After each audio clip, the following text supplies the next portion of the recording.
Dear Diary, was Obsession supposed to be a comedy? Let's talk about it. What's going on, everybody? Demise here, the Mad Black Nerd. Welcome to this episode of my diary. I have honestly come to the realization that nowadays horror movies are almost like dark comedies. I mean, I'm not trying to be an asshole about it. I'm just telling you how I feel. Now, for those who don't know, I love horror movies. Ever since I was a kid, my dad set me down to watch a shit ton of movies, such as The Exorcist, John Carpenter's A Thing, Nightmare on Elm Street, Halloween, Friday the 13th, and the original Evil Dead films, just to name a few, and my personal favorite, Hellraiser, Hellbound. So I'm no stranger to the horror movie genre, but I grew up in the 80s and 90s where there were just practical effects. There was no CGI yet. There were no all this other crap they do now. But now that I'm at the age of 40 and lived a good life, 40 plus years, I'll be 44 pretty soon.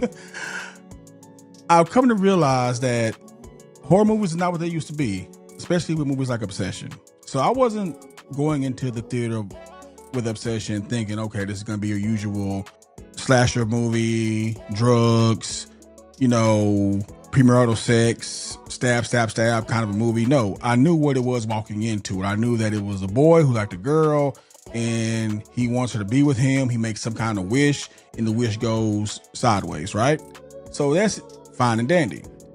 But anyway, let's break it down like this with Obsession. You have four friends, right?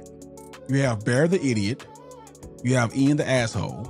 You have Nikki the slut. And last but not least, Sarah the innocent one. Okay?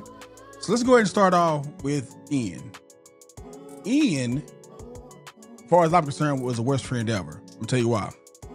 If Ian really cared about Bear and knew that he liked Nikki, he would have told Ian would have told Bear straight up, hey bro, I've been hitting that for a minute. Don't fuck with it. She got that shit. Make up some kind of lie to get him away from her. Tell him the truth. Hey man, me and her been fucking around at the job, but Sarah really likes you. Get with Sarah. She's cuter anyway. But not Ian. No, Ian honestly wanted Bear to fail, as far as I'm concerned. He wanted Bear to be embarrassed, to go to Nikki, ask her out, whatever the fuck. And when Bear decides to either off himself or fall into a deeper depression than he was already in the start of the movie, then Ian's the worst friend ever. But did Ian deserve that gunshot at the end? Yeah, I'm not gonna lie. He did. He deserved that gunshot at the end. But that's neither here nor there. Let's go ahead and go over to Bear now, the idiot. Bear, the idiot as I call him, was pining over a girl who is just okay. She's not the cutest girl in the world. She's not the hottest girl in the world. She was probably a good 8 out of 10. Well, I'll say a 6 out of 10, if anything. So Bear, for some reason, is trying to get with Nikki. Don't know why, but he likes her. He likes the way she looks. He likes the way she has her hair. And she moved into the town and she was just this and that. And oh my God, you shit rainbows and all this other bullshit that he kept talking about via text. The dude just lost his fucking cat, first and foremost. If I lost one of my dogs right now, the last thing I want to do is go out for fucking karaoke or to a bar with some friends and some shit. I'm grieving over my goddamn dead animal.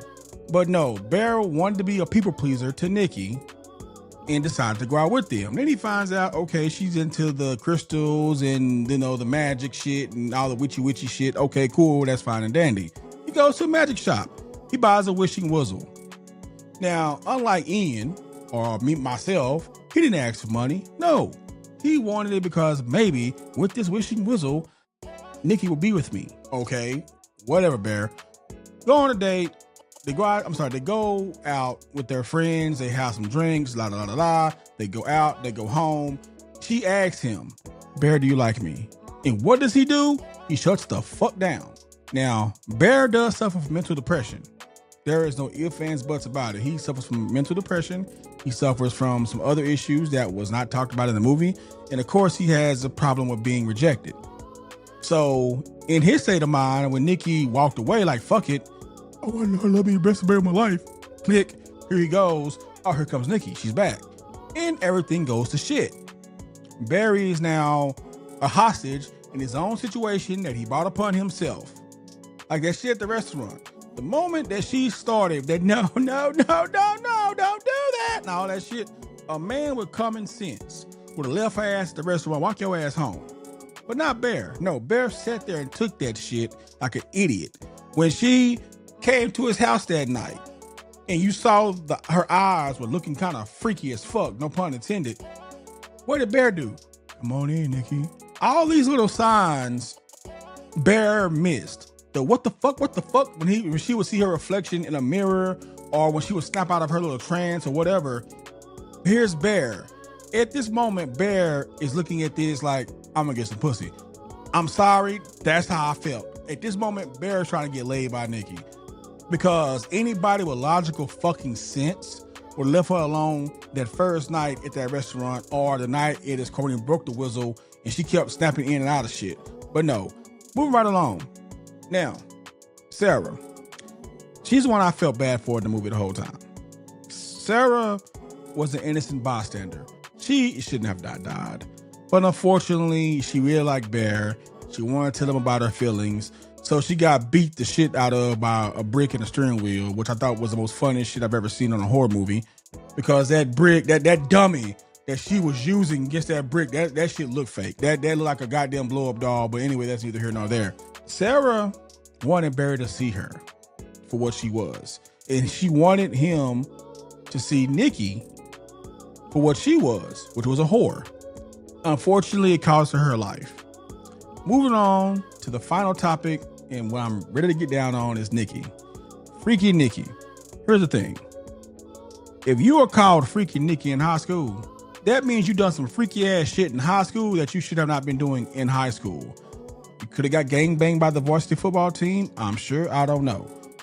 But you had that name for a reason, so you are pretty much a thought at this point. But for some reason, Bear wanted a thought named Nikki, named Freaky Nikki. Okay, cool. So, Nikki, as far as I'm concerned, before she even got possessed, was playing mind games with Bear to begin with the whole, do you like me? And all these rapid ass questions and doing all this other bullshit she was doing to Bear. Nikki was the worst one. She could have told Bear, hey Bear, me and Ian have been sleeping together for this length of time. I can't be with you. Sarah really likes you. I'm sorry about your cat. Sarah's a good woman. Go with Sarah. I have my own personal issues. I have a dad that I lied to you about that I'm not really in touch with. But no, not Nikki. She kept playing with his emotions before the whistle even started with the magic shit. That's my problem with her. Now, yeah, when she got possessed by Freaky Nikki, as they called it in the film, yeah, she was all fucked in the head. Especially when she was trying to snap out of it or send those pictures saying this is not me, or when she would see herself in a reflection and she snap out of her shit, or when she pissed on the floor Exorcist style when she taped the door all shut and shit. It was certain little nods about Nikki not being right in the head that Barry should have known, okay, this shit ain't right. Let me leave this bitch the fuck alone. But he didn't do that shit. He stuck around because Nikki kept telling him those simple words that he wanted to hear for many years. I love you. I want to be with you. Except for that sex scene, that shit was hilarious because she was like, taking nothing at all because Barry thought he was really beating it up. And Nikki was just like, oh yeah, Barry, you're the greatest. Yeah. But here's a question. When you watch this movie, and I watched this movie 3 times, right? I watched it in theaters with everybody else, which, by the way, segue for a second. That scene when they were having sex and Bear thought he was beating the pussy up. All the dudes in the movie were laughing their ass off, including myself, because we see a woman like, oh yeah, Bear, you're really doing it. Yeah, oh yeah. All the dudes are laughing. Even a few women were laughing. Some random white woman yells out, show some respect, guys, she's being raped. Bitch, how the fuck is she being raped? Tell me, how does that even make sense that she's being raped? But that's neither here nor there. I thought it was a laugh fest. I'm point blank. Now, there were some little nods, like I said, with the whole mirror reflection, and she kept snapping out of shit. There were certain parts where Bear should have known fucking better. Sarah was the most innocent one out the whole group. I hate she died. She should have lived a happy life tattooing or doing whatever the fuck she wanted to do. But because she liked Bear and he was in love with Nikki, she got fucked off with a brick and a steering wheel. But that's my rant, my diary of a mad black nerd. Thank you for listening or watching if you did. I got tons of shit coming down the pipeline with how I feel about movies and pop culture and life in general. So hit that like and subscribe, guys. I really appreciate it. Thank you so much for watching Diary of a Mad Black Nerd. You have a good one. Peace out.